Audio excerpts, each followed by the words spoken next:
Komið sæl og verið velkomin að Rauða borðinu.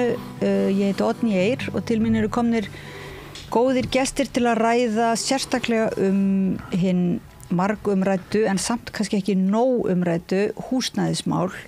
Við höfum fengið til okkar núna fulltrúa frá flokkunum, svona þegar nær dregur að kosningum og ég var hérna að ræða þetta svona á málefnalegu plani daginn í löngum þætti og þá lögðum við eiginlega svona grunninn og þar var fulltrúi leigjendasamtakanna með mér Yngvi Ómar Sighvatsson. Hæ.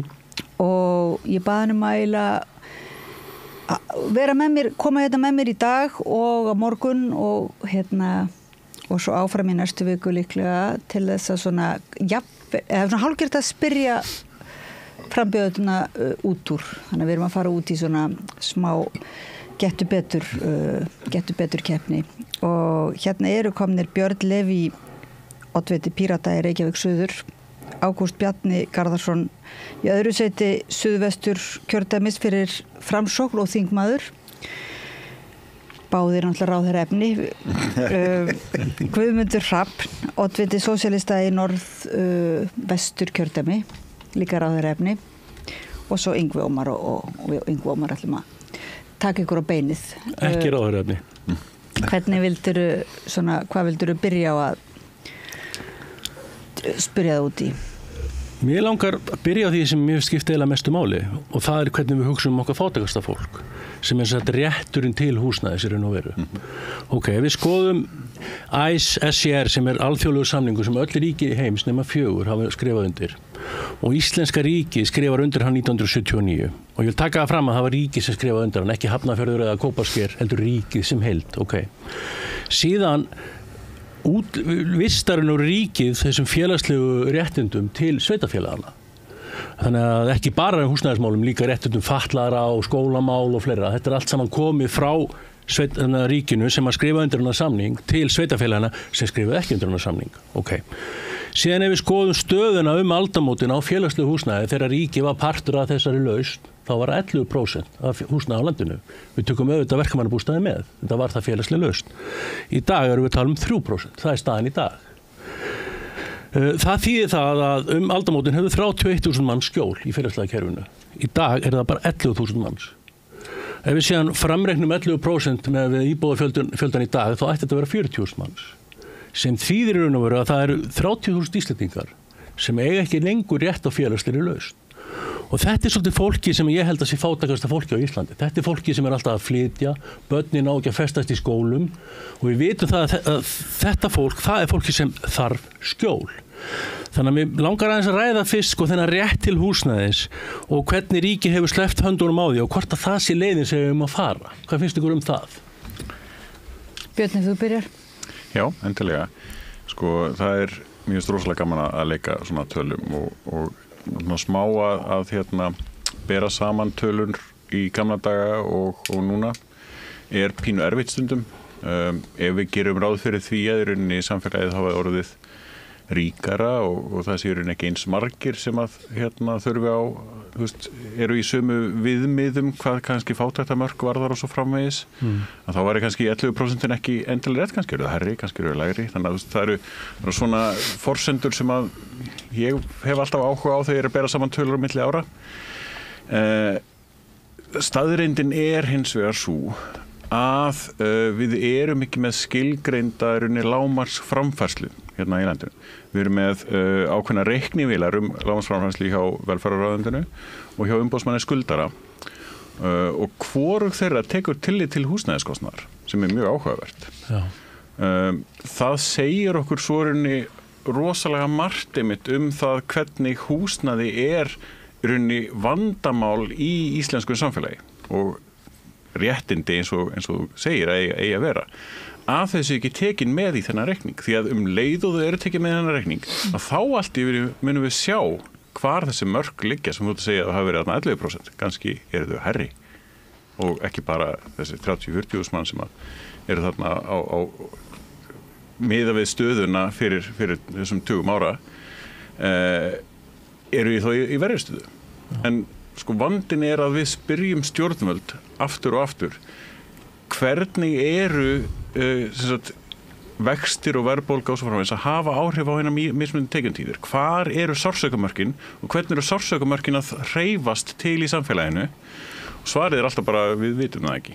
Seðlabankinn veit það ekki einu sinni. Og mér finnst það vera alvarlegt því að leið og við vitum það að þá getum við komið með tillögur að lausnum. Hversu umfangsmiklar þær þurfa að vera. En Björn, maður að spyrja, af hverju vitum við þetta ekki? Þú segir það bara ekki tekið inn í öfnuna. Af hverju það ekki tekið inn í öfnuna? Ertu komið með svar við því? Alltaf þegar spyrir Seðlabankana þá segir bara við höfum ekki heimild til þess. Þeir sjá sem sagt hvernig staðan á lánum sem eru tekið nýlán, en ekki hvernig þau þróast. Þá sjá þeir ekki hvernig í rauninni greiðslubyrði fólks af lánunum þróast yfir tíma lánana. Þeir voru með þessar heimildir þegar það var verið að rekna út leiðréttinguna til dæmis. En síðan þá hefur það verið tekið út í rauninni og þar af leiðandi erum við með ófullkomnar upplýsingar til þess að svara í rauninni spurningunni sem þú ert að varpa hérna fram, hvort að 11% séu nóg eða hvort það er ómikið og of lítið eða eitthvað þvíumlíkt. Það er í rauninni fyrsta svarið sem við þurfum að fá. Hversu stórt er umfangið á þessu? Við vitum að það er stórt. Við vitum ekki nákvæmlega, af því að við vitum ekki nákvæmlega, þá er erfitt að skipuleggja hversu mikil mótviðbrögð við þurfum að fara í. Við vitum við þurfum ekki heilan hellinga að húsnæði, en það er líka slæmt að fara oflangt, ofgist. Ok, þannig að þú segir eiginlega bara pass í bíli við þessari spurningu af því að hún er ekki orðið nógu nákvæm spurning. Þetta er mjög réttmætt spurning og hún gefur vísbendingu að við þurfum að byggja meira í félagslega kerfinu, tvímælalaust.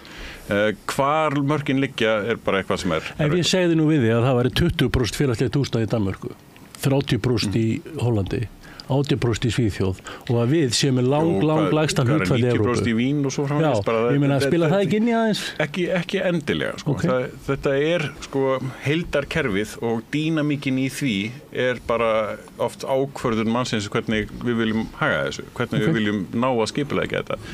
Og ég held að við höfum forðast að skipuleggja það núna undanförnu því að eins og lífeyrissjóðskerfið til dæmis, ellilífeyrinn er þannig hannaður að fólk eigi að vera að koma skuldlaust þak yfir höfuðið þegar það fer á ellilífeyri. Af því að þá missur rauninni fjórðung, þriðjung af tekjunum þínum sem að einmitt sá hluti tekna sem að fer í að greiða fyrir húsnæðiskostnað. Það er svona almennt síðan reiknað bara þumalputtaregla að þriðjungur til fjórðungur fer í greiðslu á þak yfir höfuðið. Okay. Þannig að þegar þú endar í sem sagt á lífeyri án þess að vera með skuldlaust þak yfir höfuðið getur ekki verið leigu, ekki séns, borgað leigu af lífeyristekjum, ekki séns. Þannig að það er kerfið sem við erum búin að búa til og ef við ætlum að fara út í rosalega stóran leigumarkað, þá þurfum við að endurhanna líka lífeyrissjóðskerfið. Þá erum við að taka burt séreignarstefnuna sem að má alveg gera, en við þurfum að hugsa í þessu samhengi. Og það er ekki verið að því. Mér finnst þú flækja þetta aðeins, bara en ég segi það, að því að bottónlega það bara byggja meira fyrir fátækasta fólki. Það bara sjá þetta fólk. Alveg samanlega það. Okay. Ágúst, Bjarni, hvað finnst þér? Þú mátt alveg svara í tölum og einmitt taka afstöðu til þessar talna, en líka bara hver er stefna? Ég get svarað út frá tölum, bara út frá því sem við höfum áður gert. En ég ætla að byrja að þakka fyrir umræðu húsnæðismálum. Mér finnst það skipta miklu máli og bara tækifæri, þakka fyrir tækifæri fyrir að fá að koma hérna og ég hef nú fundað með formanni Leigjendasamtakanna og þér Yngvi hér áður og bara gott og gagnlegt fyrir okkur sem sitjum á þingi og erum í þessari stöðu að geta haft áhrif á þessi mál, sko.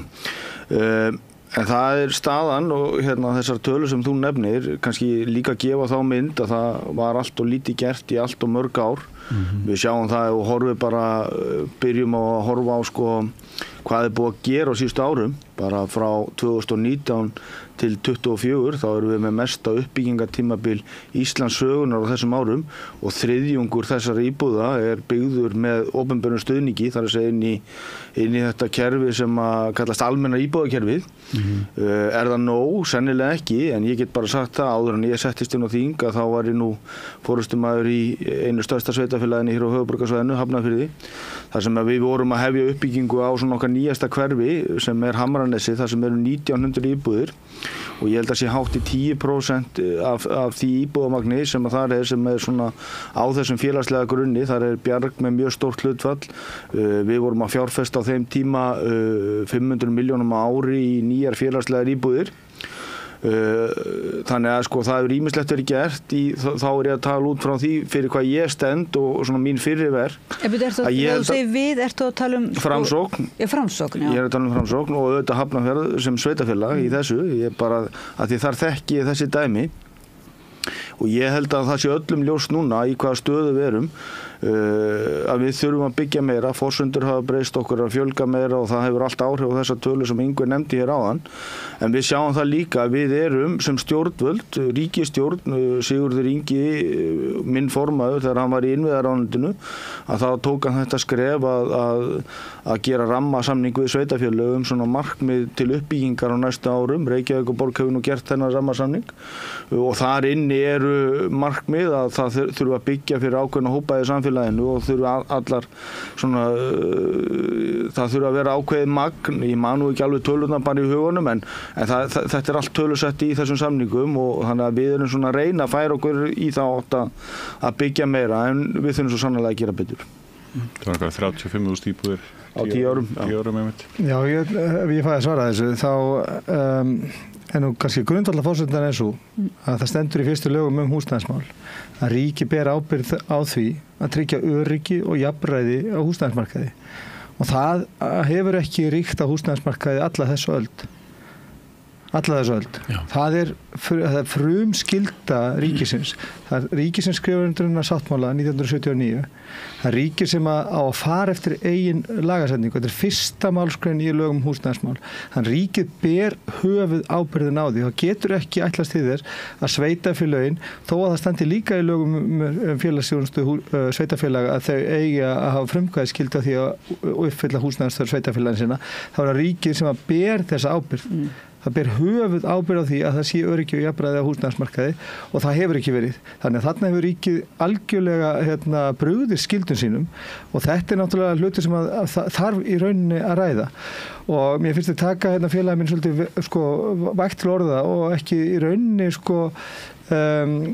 tala inn í þetta graf alvarlega ástand sem er á húsnæðismarkaði. Þetta er gríðarlega alvarlegt og þó að maður hafi ekki fullkomnar upplýsingar alla anga stöðuna sem uppi, þá verður maður að bregðast við. Maður getur ekki afsaka sig með því að segja ég hef ekki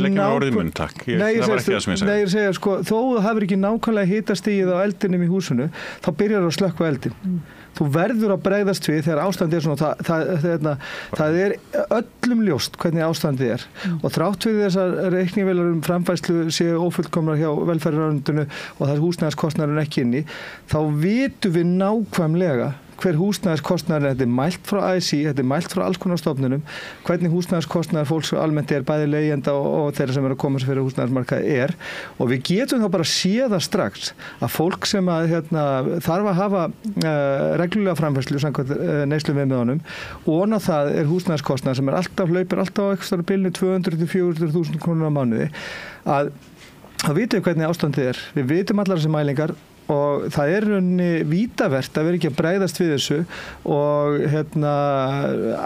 afsaka sig með einhvers konar í hlutunum sem að augljóslega leysa ekki vandan eða þá aðgerðaleysi sem er byggt á því að við vitum ekki nákvæmlega hvernig staðan er og hver greiðslubyrðin er nákvæmlega upp á krónu. Það er bara ekki boðuleg orðræða að það sé einhver ástæða fyrir því að sé ekki að bregðast við.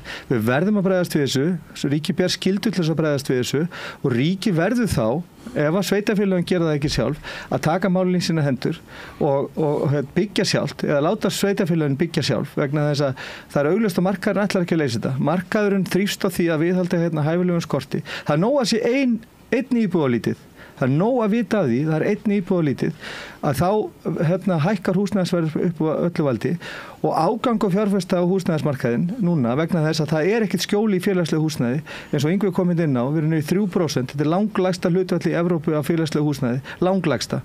Við sáum hvergi svona tölur. Og það að ríki hafi verið með stofnun starfandi í 14 ár sem hafi það eina markmið að selja félagslegt húsnæði frá sveitarfélagunum fram til 2017 sýndi bara viljan í verki. Þetta voru einbeitt áform að láta félagslegt húsnæði nánast hverfa markaðnum, þannig að markaðurinn, hinn hagnaðardrifni einkamarkaður, sæti einn að húsnæðisuppbyggingu og þar að leiðandi missa stjórnvöld náttúrulega bara ítök sín og þar að leiðandi geta þau ekki staðið við skyldur sínar samkvæmt lögum. En það eru skyldur samkvæmt lögum sem eru fyrsta markmið, það er ekki það að geta treyst á markaðinn sem hefur ekki hag af því að vera með jafnræði eða jafnvægi húsnæðismarkaði. Þannig að auðvitað á ríkið að gangast þessum skyldur sínum og ekki treyst á markaðin vegna þess að hann ekki að fara að leysa þetta, hann hagnast á ójafnvæginu. Áður við förum yfir í næstu spurningu, það verður nú að gefa samt Birni kost á að svara fyrir sig að því að sannarlega má segja það sama. Alveg hvort það að vera að tala mig varandi óboðlegu umræðin eða ekki, var það Já, málið? Mér finnst þetta ekki boðlegt að segja að það sé ekki grundvöldið til einhverja ákvörðun að taka varandi húsnæðismarkaðinn. Það var ekki það sem ég sagði, nei. Heldur. Ég sagði að það þyrfti tvímælalaust að byggja. Það var það sem ég sagði. Já, en þú talar það að væri raunin ekki hægt að taka afstöðu til þess hver þörfin væri. Það er hluti af feluleiknum hjá stjórnvöldum. Það laga það líka. Já. Hver er feluleikurinn? Að svara okkur ekki hvar sársaukamörkin að þróast í sem sagt hækkandi verðbólgu og vöxtum til þess að sé að þetta bregðast við til dæmis með húsnæðisbótum. Já,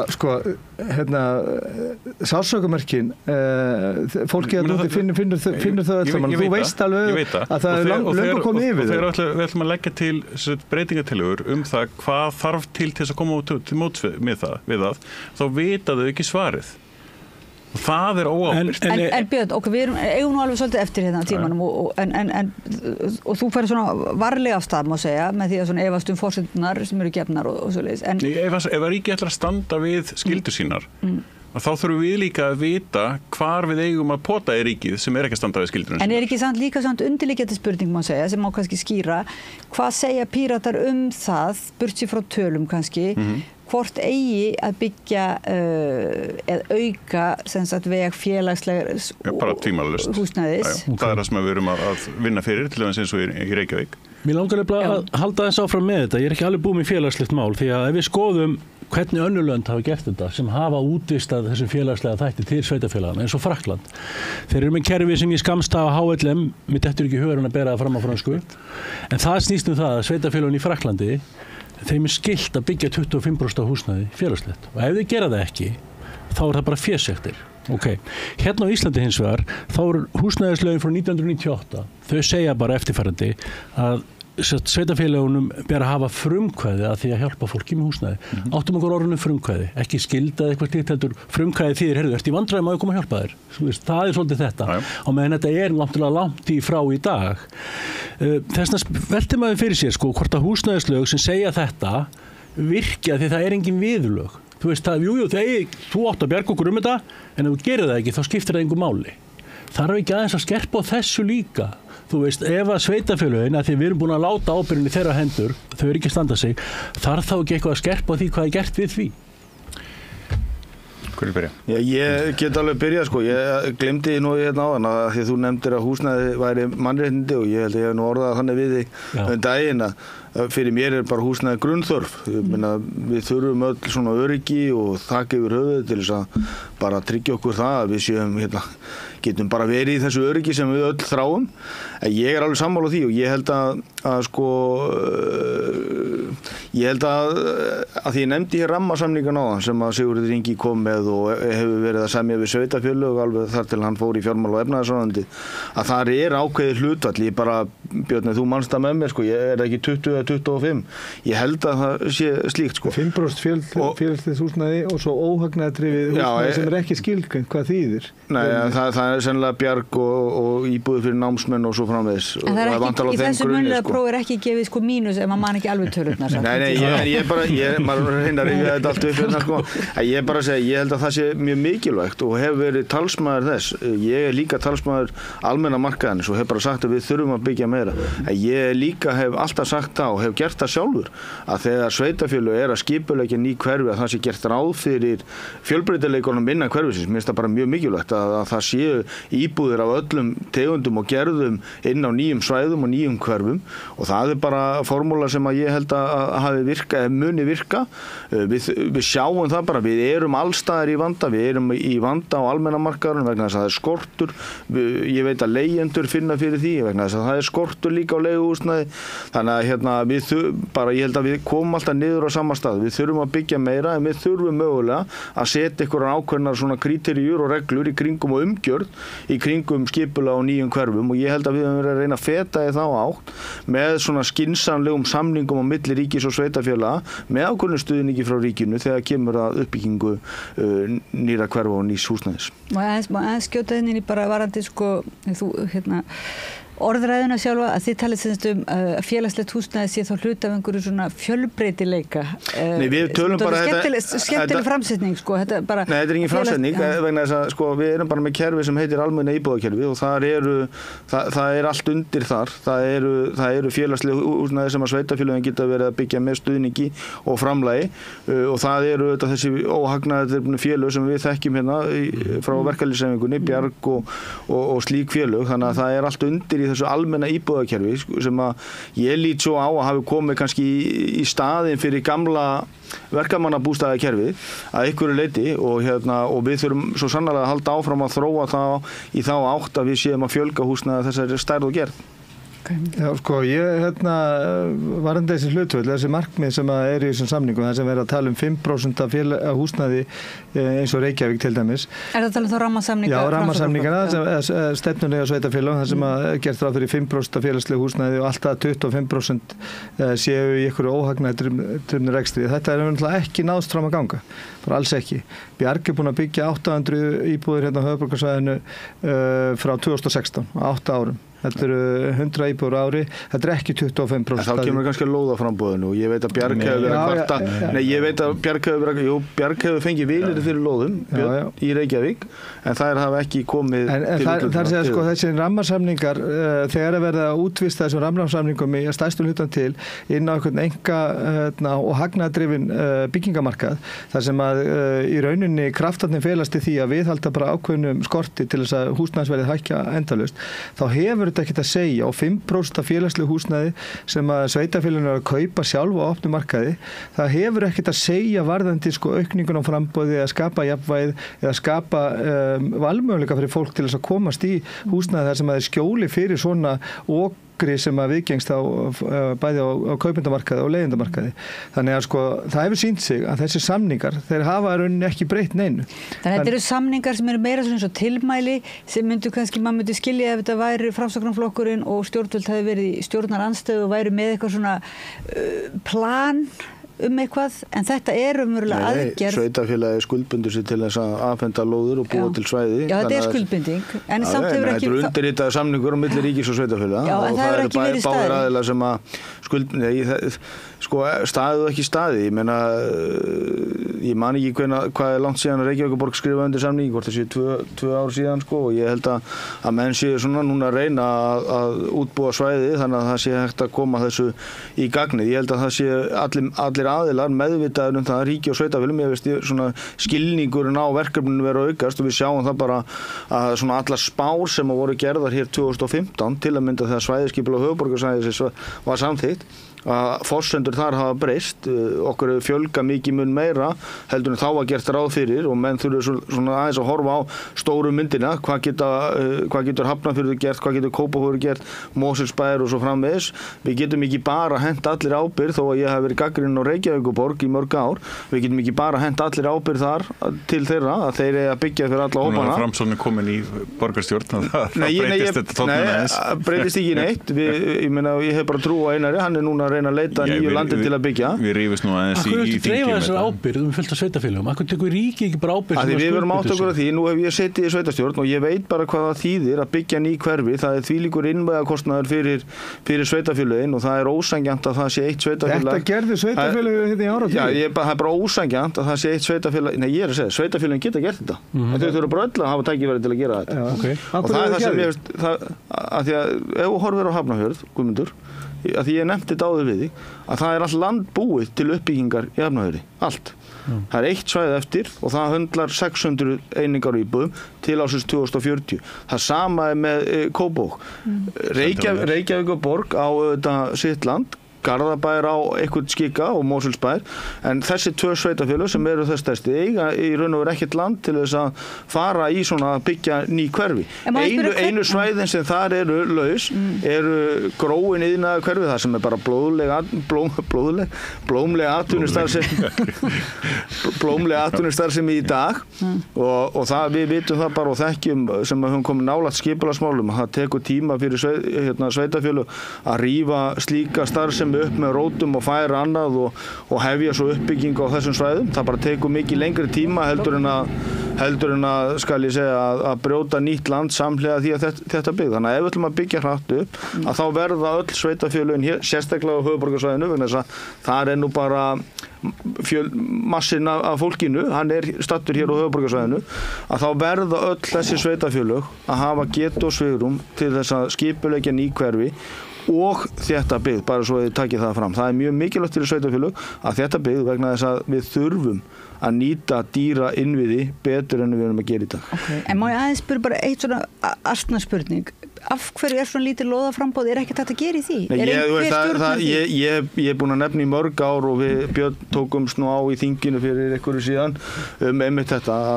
Ég nefndi þá svæðisskipulag höfuðborgarsvæðisins og ég sá þetta mjög fljótt þegar ég var að ljúka mínum ferli 2021-2 í sveitarstjórn að landi væri að vera búið og ég held að það hafi, og ég er ekki að gera lítið úr neinum þingmanni eða neinum, að ég held að menn hafi ekkert átt að sjá því hvað svæðisskipulagi væri.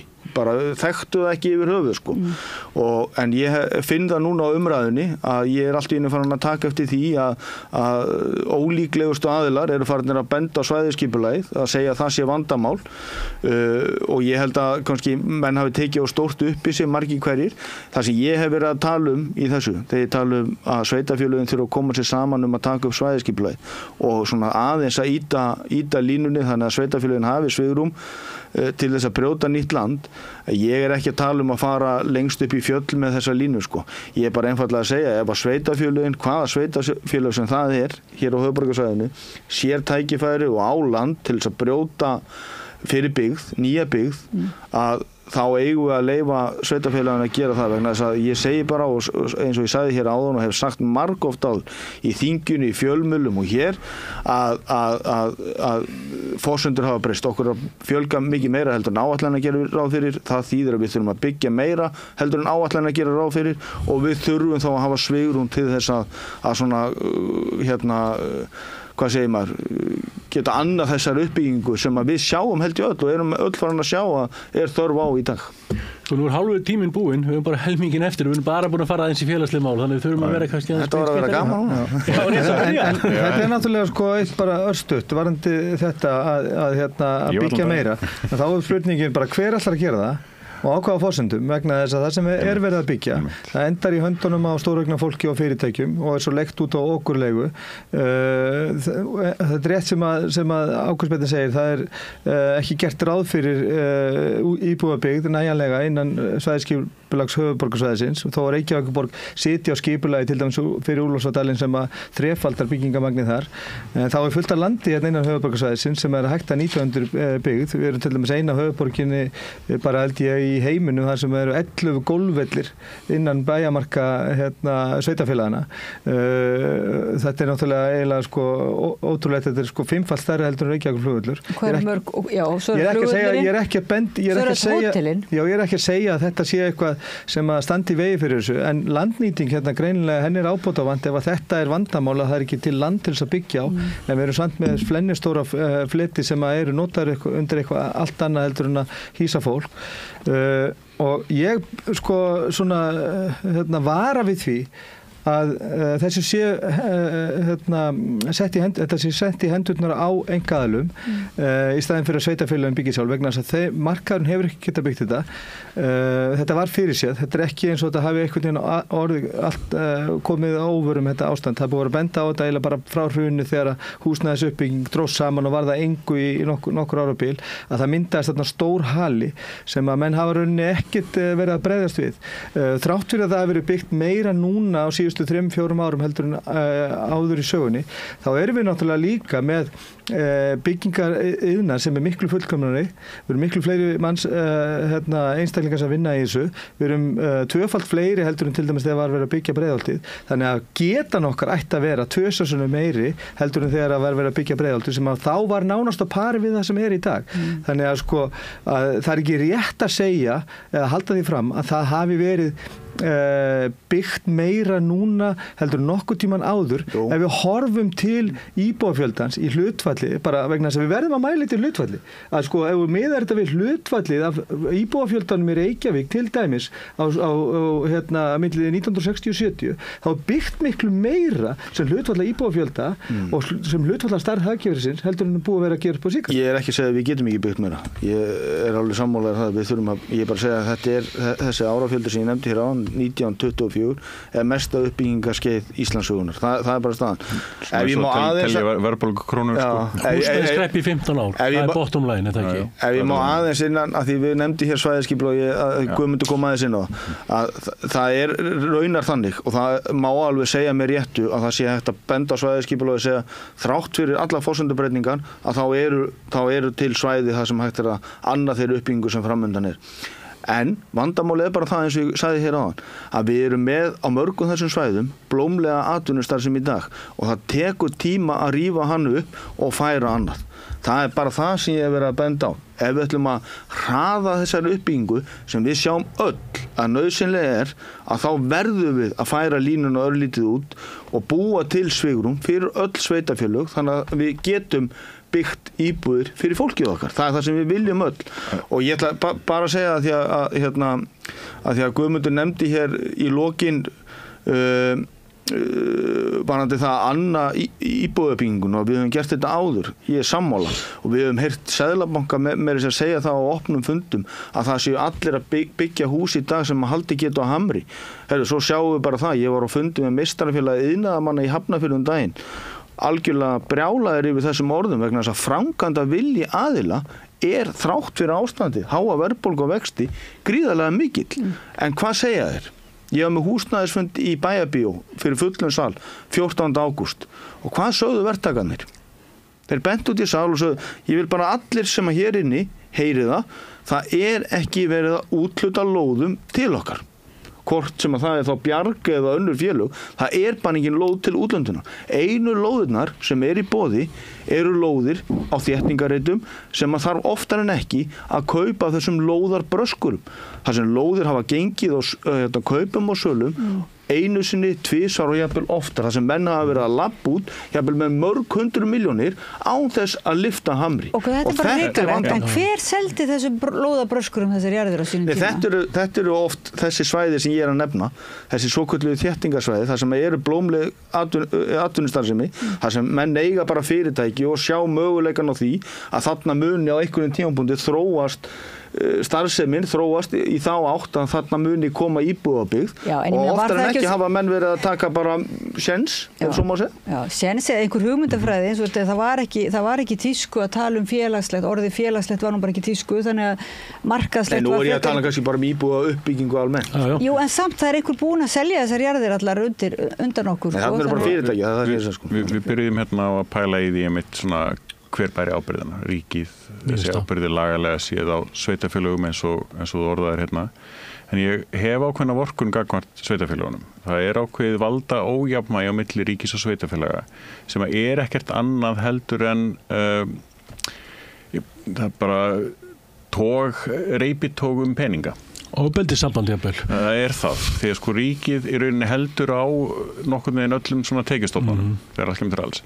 Sveitafélög eru með fasteignagjöld og tekjuskatt og jöfnunarsjóðinn, útsvarið sem sagt, af tekjuskatti og sífellt verið að bæta á sveitarfélögum verkefnum, meðal annars þessu verkefni, að bara við sinna ákveðinu frumkvæðaskyldu.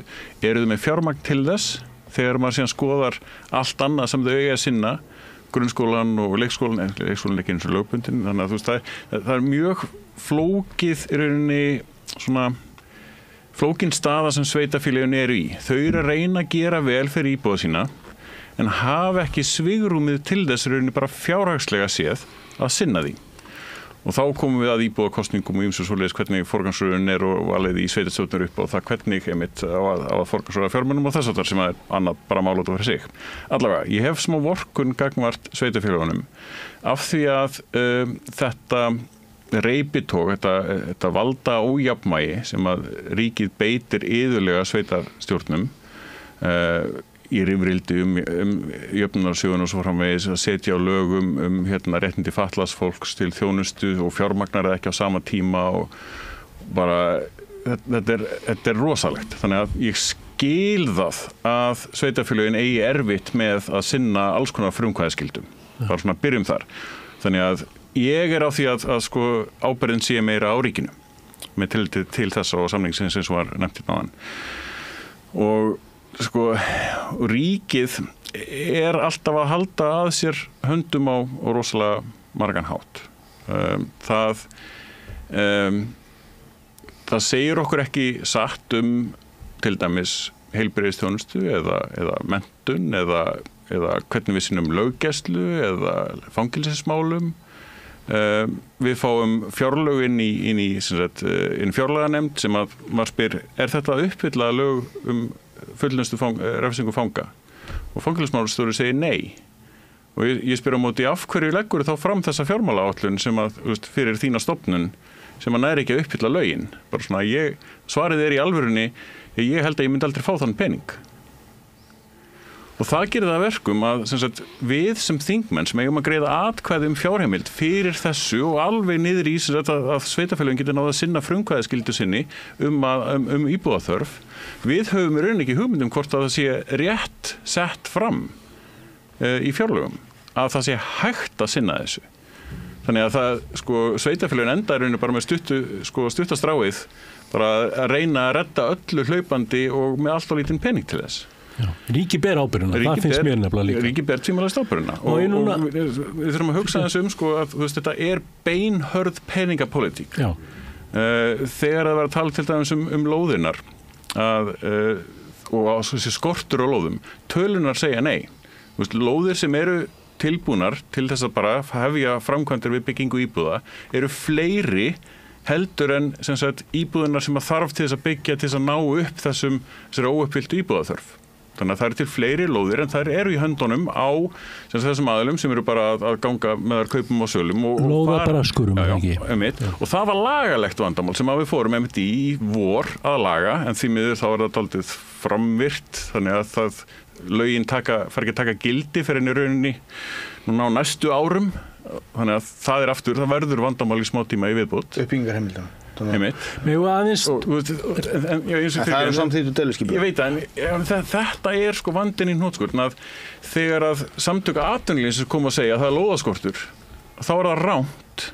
En þau meina lóðaskortur fyrir sína félagsmenn sem er rétt. Það er að segja múranir og byggingaraðilin og sliðis, þeir fá ekki lóðir. Það er af því að búið að taka erlar, það er alveg rétt, en það er samt ekki lóðaskortur í heildina.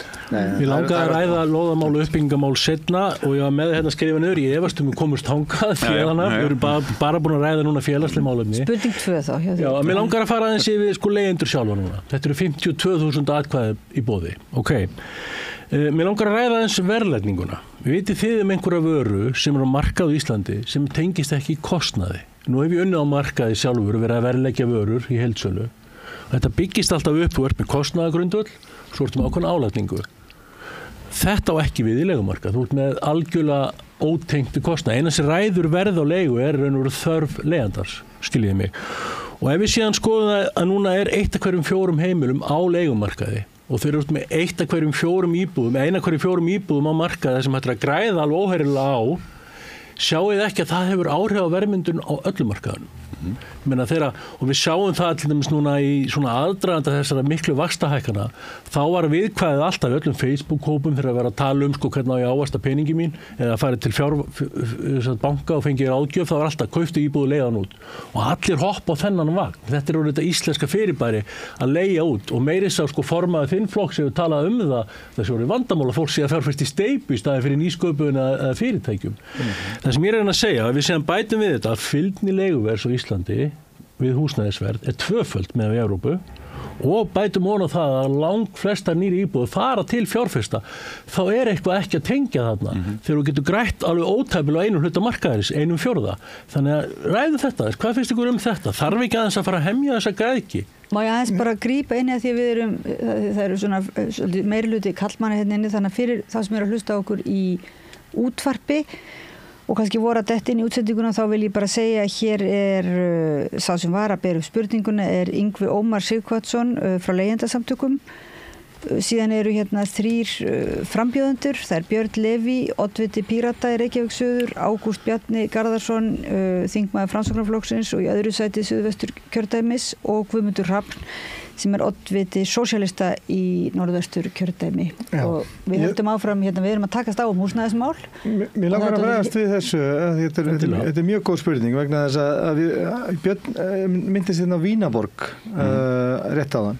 Þar er 60% pluss af öllu húsnæði í borginni félagslegt húsnæði og þar segir borgarstjóri húsnæðismála í Vínaborg að húsnæði sé ekki markaðsvara og það er virka ekki hefðbundin markaðslögmál varðandi húsnæði og þess vegna hafa stjórnvöld í Vínaborg nánast alla síðustu öldina ekki hrófla við þessu kerfi vegna þess að Vínaborg lífvænleiki Vínaborgar byggist upp á því að langstæsti hluti húsnæðis þar er félagslegt. Þeir eru búin að samþykkja það, þetta er ekki markaðsvara og svo er það líka þannig að það eru til lög í landinu sem að segja að til dæmis sem við búvörulögunum að það eru til ákveðin vöruflokkar. Það er sagt að ef þessi vöruflokkur á markaði, ef markaðin er ekki þannig að hann geti búið til það sem er kallað sanngjarn verðlagning, þá er verðstýring á þeirri vöru og þetta finnst okkur líka að þurfa að vera varðandi húsnæði vegna þess að þetta er ekki hefðbundin markaðsvara,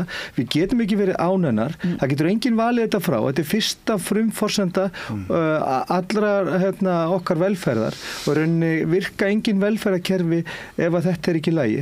Þess vegna ætti þetta ekki að vera markaðsvari sem ætti að vera umlukin bara þessum markaðslögmálum en það er það þannig í dag og við sjáum það bara eins og Yngvi var að tala um að tvöfalt meiri fylgni á milli hækkunar á húsalegu og við hækkun á húsnæðisverði í Íslandi heldur en annars staðar í Evrópu.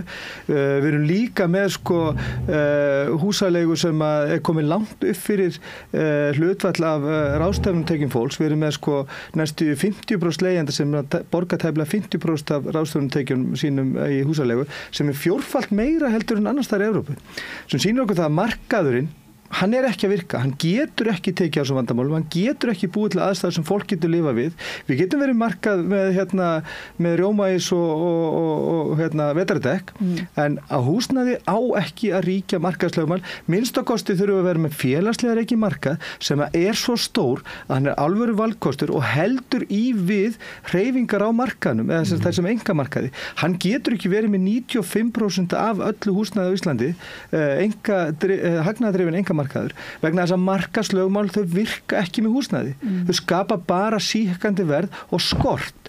Það hefur sýnt sig allstaðar og það er að sýna sig núna. Þess vegna verður að horfast í augu við það. Við getum ekki bara sagt já, við ætlum að reyna einhverja samninga við sveitafélögum, við ætlum að reyna að setja eitthvað svona 5% hérna og eitthvað hlutdeildarlán og stofnframlög. Við verðum að gangast við því að þetta kerfi gengur ekki upp. Við vorum með 3 kerfi hérna, meira með alla síðustu öld. Við vorum með samvinnufélögum sem byggðu 20.000 íbúðir. Þar voru eingöngu byggingakostnaðurinn sjálfur, framkvæmdakostnaður sem fór í annarkvort lánagjöld til þeirra sem tóku við húsnæðinu eða húsalegu. Það var eingöngu miðað við byggingakostnað. Það var engin fasteignarsala, engin markaður og ekkert uppsafnað verð. Svo voru það sveitafélögum sem byggðu 13.000 íbúðir. Það er ekkert slíkt kerfi í gangi núna. Við erum bara með hagnaðardrifinn einkamarkað sem á að leysa þessa grunnþörf þar sem að markaðslögmálin virka ekki. Hvað ætlum við að gera í þessu? Við getum ekki haldið svona áfram og getum ekki treyst í að markaðurinn getur leysið þetta og við getum ekki sagt við landa okkar að núti sem að komast ekki annars vegar úr foreldrahúsum á vergangi eða að borga allt upp til 80-90% ráðstöfun tekjum í húsalegu að við ætlum samt að reyna áfram. Við ætlum að reyna áfram að laga þetta með þeim meðlum sem að sköpuðu vandamálið. Ég segi bara nei, alls ekki. Þessi tilraun henni lokið að þínum mati. Algjörlega, og þá verður eiginlega bara að leita aftur í aðra lausn en stjórnvöld hafa verið að lappa upp á og kannski allar tillögur sem liggja fyrir núna í kosningabaráttunni eru meira og minna tillögur til þess að reyna að retta þessari aðgerð í staðin fyrir að snúa ofan að því. Kannski vegna þess að þú segir Björn að því að tölurnar þær tala ekki alveg nógu skýrt, mælingarnir eru ekki nógu skýrar, en ef litið til raunber vitni, sem sagt, ef litið til reynslu og stöðu almennings og leigjenda og þá líka bara fólk sem ætlar að kaupa sér húsnæði, ungs fólks, að þá staðan það slæm að það allavega mjög sannfærandi að verða að gera eitthvað aðeins meira róttækt heldur einhverja samninga sem síðan ekki fylgt eftir og láta þá eins og manni virðist að vera, það eitthvað svona, já nú, þessi samningur gerður, já svo ekki nóg húsnæði en einhvern veginn akkur þá ekki eitthvað gert í því, það eitthvað svona máttleysi, nú þinn flokkur nú alltaf búin að vera við völd, þannig og kannski ekki sanngjarnt að vera yfirherra þig svona kannski, þú ert ekki búin að vera það er mjög sanngjarnt. Jú, en ég meina þú ert ekki búin að vera ráðherra. Ég skammast mér ekki fyrir það, ég meina við erum bara með þá stöðu eins og ég nefni að bæði gerði ég það sjálfur sem sveitarstjórnarmaður að við byggðum mjög mikið, bæði á nýjum svæðum og þéttum byggð. Ég nefndi það hér áðan, á þessum tímapunkti hefur verið mesta uppbygging Íslandssögunnar og ég ekki alveg sammála félaga mínum hérna á hægri hönd Guðmundi að það hefur ekkert verið gert á félagslegum grunni. Ég nefndi það hér áðan, á þessu tímabili hefur 3/4 íbúða verið byggður með opinberum stuðningi. Þannig en staðan kannski þessi, þurfum við að gera meira og betur? Já, ég alveg sammála því að við þurfum að gera meira og betur. Bara allstar, heilt yfir, við þurfum að byggja meira og ég held að við séum með vonda stöðu, alveg saman hvort þú sett með almenna markaðinn sem ég bara mjög hlynntur svo það komið fram þó ég sé að tala líka fyrir öðrum úrræðum sem að ég tel að sé og veit bara eru nauðsynleg og svo varðandi þessi almenna íbúðakerfi og svona, við þurfum að gera meira og betur og líka þegar kemur að leigumarkaðnum. Ég segi bara, þegar við erum með skort á íbúðum, við erum bara með skort á íbúðum, þá ertu bara með eitt verð og það hátt verð, alveg sama hvort það sé á almennum markaði eða þegar kemur að leigu. Ef við værum með 5 kókdósir hérna, að þá værum við með eðlilegt verð því við vildum öll taka eina kókdós en ef við værum svo fækka eina þá myndi þetta virðið á hinum 4 hækka. En mér finnst þessi leið, Yngvi, sem að þú nefndir og búin að senda okkur mjög áhugaverð, bara svo það sé sagt. Tengja við kostnað. Já, þú veist, ég minna að skoða en mér finnst óábyrgt hjá mér að sitja hér núna, ég að segja það, mér finnst hún alveg þess virði að skoða hana og ræða hana bara af heilindum en ég get ekki tala og sagt að Framsókn í nákvæmlega þessa útfærslu en ég held að það sé við getum alveg sagt það að við þurfum að skoða einhverja slíka leið til þess að ná svona einhverjum eðlilegum svo í slettinu og svona einhverjum balans á þennan markað en ég bara ítreka það sem ég bæði sagt við þig persónulega og segja það hér að mér finnst þessi útfærsla alveg þess virði að hún sé skoðuð og þá erum við ef ég skil þetta svona rétt, ég er nú búin að reyna að krifja þetta að snúa svolítið módelinu við Já, algjörlega. Erum við ekki að tala um húsnæði ekki eins og kókdósir? Er það ekki svona grunnur? Nei, ég er bara að tala um það að þegar þú ert með skort á markað þá þetta hækkar verðið á vörunni hvort sem þú sett með íbúð sem vöru eða kókdós. Þess vegna nefndi ég bara og tók hérna líkindamáli og verið með 5 kók hérna, af því við sitjum nú 5 með borðið við viljum öll kaupa kók að þá erum við með eðlilegt verð en ef ég myndi taka eina en okkur langaði samt öllum í kók en það er svolítið góð myndlíking að því að kók er náttúrulega bara líking fyrir þetta ameríska módel sem við einhvern veginn tókum blindu þá myndi virðið á kókdósinni hækka og það sama þetta gerist með íbúð værum 5 að berjast 3 eða 4 íbúðir, að þá myndi eðlilega verðið og ég held að við séum öll sammála um þetta, en við erum líka sammála um það að við ætlum að reyna að komast út úr þessu ástandi. En málið Ágúst, að skorturinn, hann veldur einangrun aðstöðu sem veldur því að leigusölum er sjálfvald sett bara, þeir ráða algjörlega hvað þeir verðleggja vörunum sína á og það vandamál og það þarf að bregðast við meðan skorturinn Ég er algjörlega sammála, skorturinn vondur og við þurfum að komast út úr honum. En ertu þá sammála því að það þurfa að hemja þessa sjálftöku á leigumarkaði, það þurfa að setja ykkur viðmið að því að sjáum til núna ef vextir lækka, því núna er allir sammála um það að það sé mjög erfitt að kaupa íbúðir að því að það er mikið að borga lánum, en það eru 2 tímabil sem við vitum að leiga hefur hækkað mest. Það var þegar vextir voru lægstir 2019-20, þá var gríðarleg aukning í leiguverði. Af hverju? Að því að fólk var að kaupa íbúðir til þess að komast inn í þennan markað og fara að græða. Síðan núna þegar húsnæðisbæturnar voru, við ætlum að skoða þar aðeins og eftir húsnæðisbótakerfið, þegar þær voru hækkaðar, þá aftur hækkar. Þannig að það þarf að fara það sem við erum að leita eftir er bara leigan sem er okkur lífsnauðsynleg á ekki að vera eina varan á markaði sem ber engum svona lögmálum eðlilegum lögmálum. Já, ég reyna að svara þér. Ég er bara alltaf að segja, ég er bara til í að skoða einhverju svona útfærslu.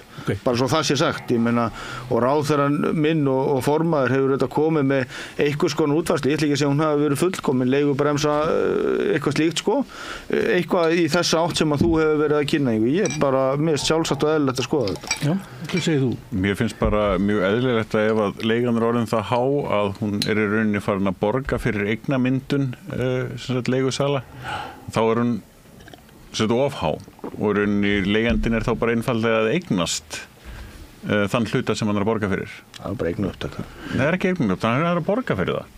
Þannig að borga fyrir það að einhver annar eignist íbúðina er fáránlegt. Gjörsamlega fáránlegt. Og það er svona grundvöldurinn af því sem ég sé í sanngirnin í þessu. Sko, ég segi það að markaðurinn er að virka fullkomlega. En það er ekki endilega það sem við viljum hafa. Það er, það er búið að vera að hanna það að þetta eigi að vera svona. Með séreignarstefninu og þess aftar. Það er búið að vera að vinda ofan með félagslega kerfinu undanfarna áratugi. Og það búið að búa til þetta kerfi viljandi og það er að virka fullkomlega eins og þeir sem breyttu þessu ætluðu sér að þetta myndi virka. Það er vandamál. Fyrir hverju er það helst að virka? Fjárfesta. Það er fjárfesta. Já, fjárfesta. Og kerfið er á þann hátt byggt, afleiðingin af þessu er að þau sem að hafa ekki efni á því að komast inn í séreignarstefnuna, eru alltaf fyrir utan. Þetta er svona klassískt markaðsvandamál í rauninni að þeir sem eru með ráðandi stöðu á markaði, þau bara, að verður til þeir sem eru með og þeir sem eru ekki með. Að til þess að aftur hjálpa fólki til að komast inn í séreignarstefnu markaðinn, að þá eru stjórnvöld alltaf að búa til alls konar svona styrki hingað og þangað. Borga inn svona séreignarsparnað og svo framvegis, sem bætir við smáhóp sem getur hoppað inn í kerfið. Og það blæst það út þá ennþá meira og skilur eftir næsta hóp. Svo eldist það 2-3 ár og það kom ný kynslóð sem bara hefur ekki séns á að komast inn í þetta kerfi og það þarf aftur að koma með einhvers konar aðstóð við að komast og kaupa sig inn í kerfið. Þetta er einmitt ranga hugsunin sem við erum bara einhvern veginn búin að gleypa. Er það rétt orðalag? Þetta ekki? Kokgleypa, þannig komið þetta. Því að það eru til allt öðru sér lausnir í rauninni að þetta virki fyrir alla. Það var til dæmis gerð svona ákveðin bara hermun, svona samfélagshermun, núna með krafti gervigreindarinnar, þar sem að niðurstaðan í þeirri hermun var bara útrýmið leigusölum. Bara þeir sem að kaupa íbúðir með því markmið að leigja þær út, ef að þeir einfallega bara stroka þær út, má ekki, og þá jafnaðist íbúðaverð. Og eru þið Píratar með einhverja svoleiðis róttækalausnir eða svona djúpvirkar aðgerðar áætlanir? Grunnurinn að þessu náttúrulega er að byggja meira.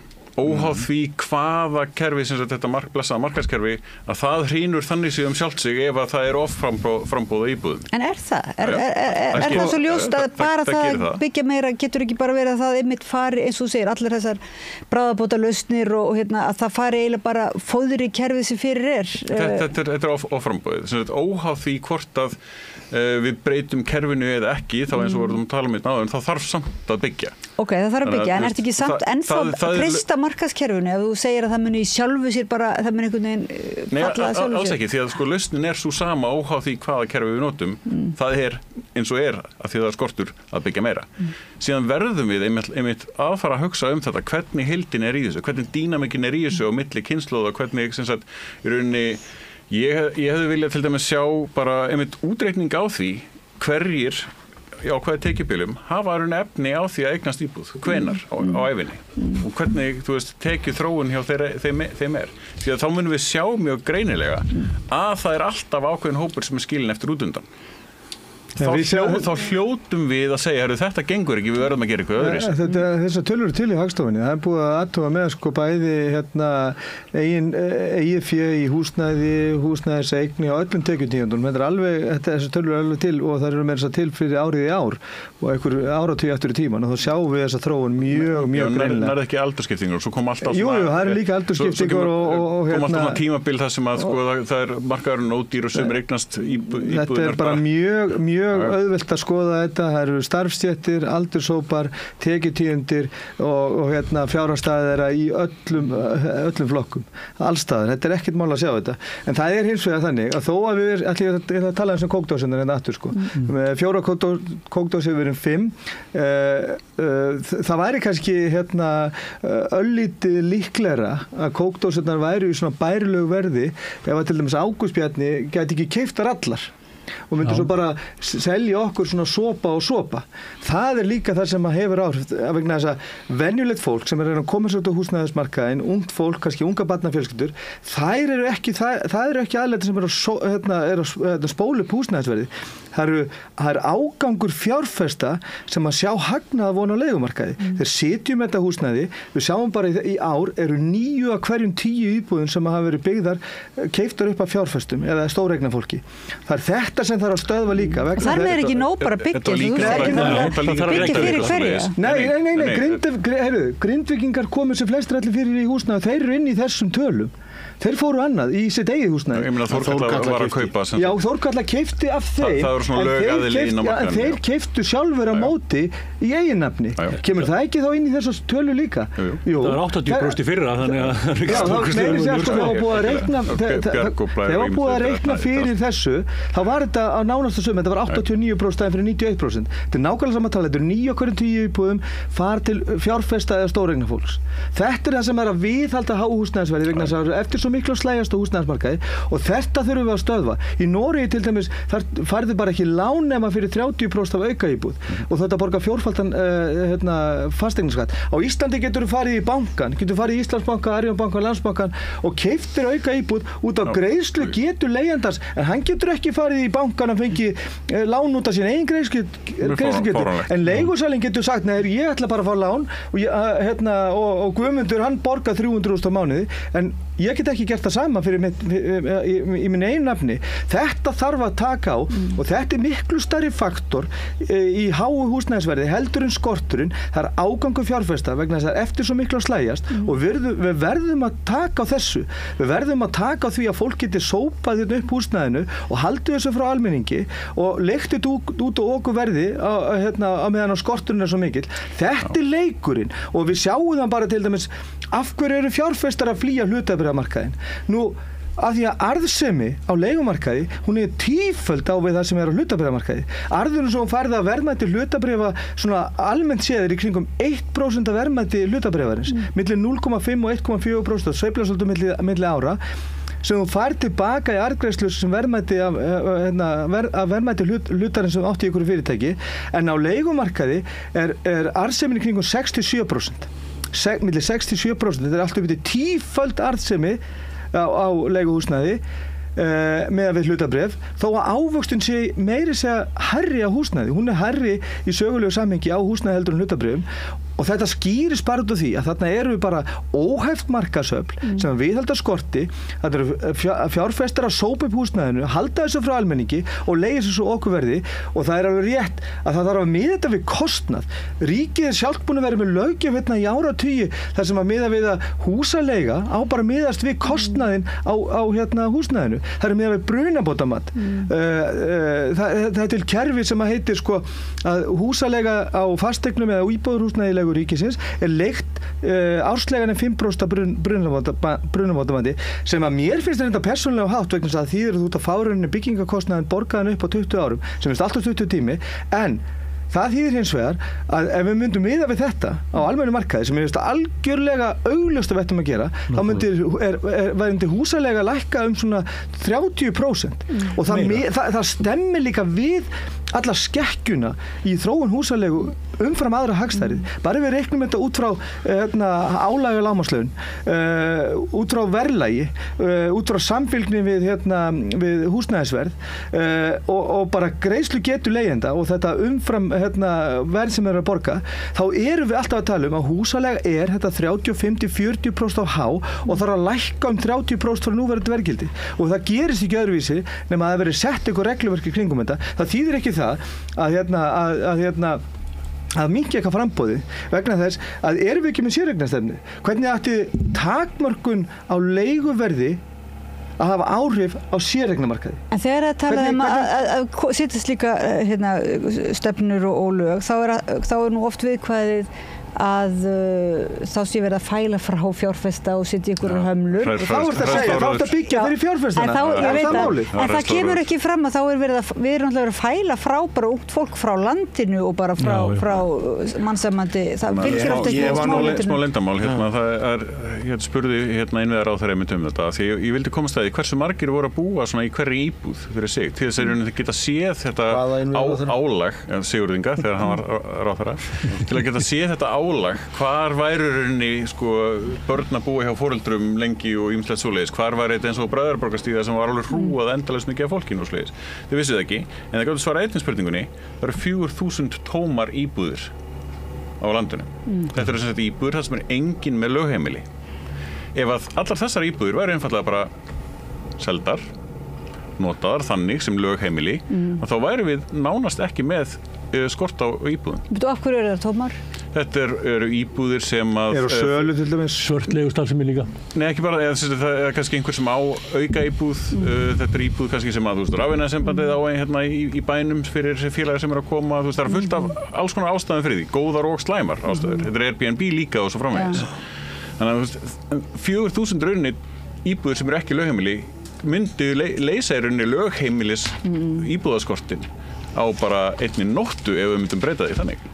Tíminn okkar er eiginlega á þróttum. Það er augljóst að við þurfum að hafa lausnir líka bara að skýra vandar upplýsingarnar þetta til þess að geta tekið sami betri stefnur og lög og líta líka greinlega í kringum okkur. Ég ætla bara að segja, ég má segja í lokin því ég var nú í heimsókn í Fjölbraut í Garðabæ í morgun hjá ungu fólki og það sem var efst í þeirra huga var einmitt að komast út á húsnæðismarkaðinn og viljinn var til þess að eignast sitt húsnæði. Þannig að ég styð áfram séreignarstefnuna þó að ég sé mjög hlynntur því að við reynum að byggja hér upp traustan og öflugan leigumarkað með miklu meira öryggi og fyrirsjáanleika heldur en við höfum nokkuð tíman haft hér á okkar góða landi.